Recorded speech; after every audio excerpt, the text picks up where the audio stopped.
శ్రీ సత్యసాయి జిల్లా వినుకొండ.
భారతదేశంలో ఉండే ప్రధానమైన ప్రాచీనమైన 4 జైన మఠాల్లో పెనుగొండ ఒకటి. అవి క్రమంగా ఢిల్లీ, కొల్లాపూర్, జినకంచి, పెనుగొండ. ఢిల్లీలో ఈ పొద్దుటికి మఠము మెయింటెనెన్స్లో ఉంది, కొల్లాపూర్లో మెయింటెనెన్స్లో ఉంది, జినకంచిలో మెయింటెనెన్స్లో ఉంది. పెనుగొండలో మఠం మాత్రము కొన్ని కారణాల వలన 12వ శతాబ్దంలో మా మఠాధిపతి ఇక్కడ నుండి వదిలిపెట్టిపోయి ఇక్కడ నుండి మన అనంతపురం జిల్లాలోనే రత్నగిరి అనే ఊర్లో కొన్నాళ్ళు ఉండి అక్కడ నుండి ఇప్పుడు ఎన్ఆర్పురం పోయి స్వామి చేరుకోన్నారు. ఆ స్వామి ఇక్కడ మఠము మెయింటైన్ చేసే టైంలో మన జైన మతానికి సంబంధించి 9 దేవాలయాలు ఉన్నాయండి ఈ ఊర్లో. ఇప్పుడు ఆ 9లో 2 మాత్రం ఉన్నాయి, ఇంక 7 ఏమైనాయో తెలియదు.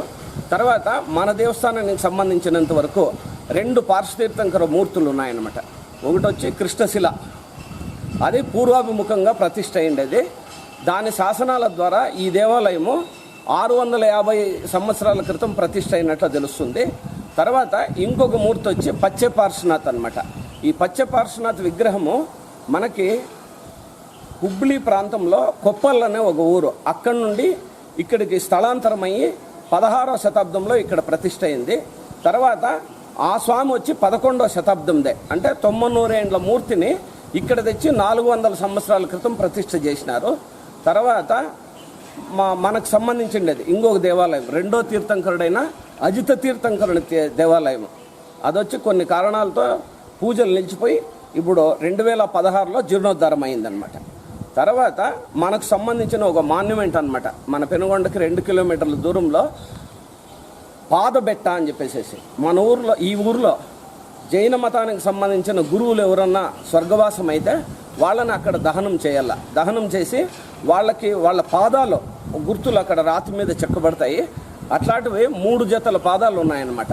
అంటే 3 మునుల్ని, ఒకటి మాత్రము 1966లో అజిత కీర్తి అనే ఒక స్వామి, మేమే అక్కడ స్వామిని మరణానంతరం అక్కడ దహనం చేసి పాదాలు చేపించినాము. దానికి ముందు 2 ప్రాచీనమైన పాదాలు ఉన్నాయి.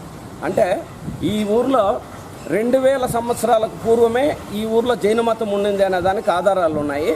మనకి గుంతకల్ దగ్గర కొనకొండల అనే ఊర్లో కుందుకుందాచారి అని మన స్వామి ఒక ఆయన అక్కడ పుట్టిండే ఊరు అది అనమాట, కొనకొండల. అక్కడ నుండి ఈ పెనుగొండలో దేవాలయాలకు దర్శనానికి స్వామి వచ్చినాడు అనే దానికి ఆధారాలు ఉన్నాయన్నమాట.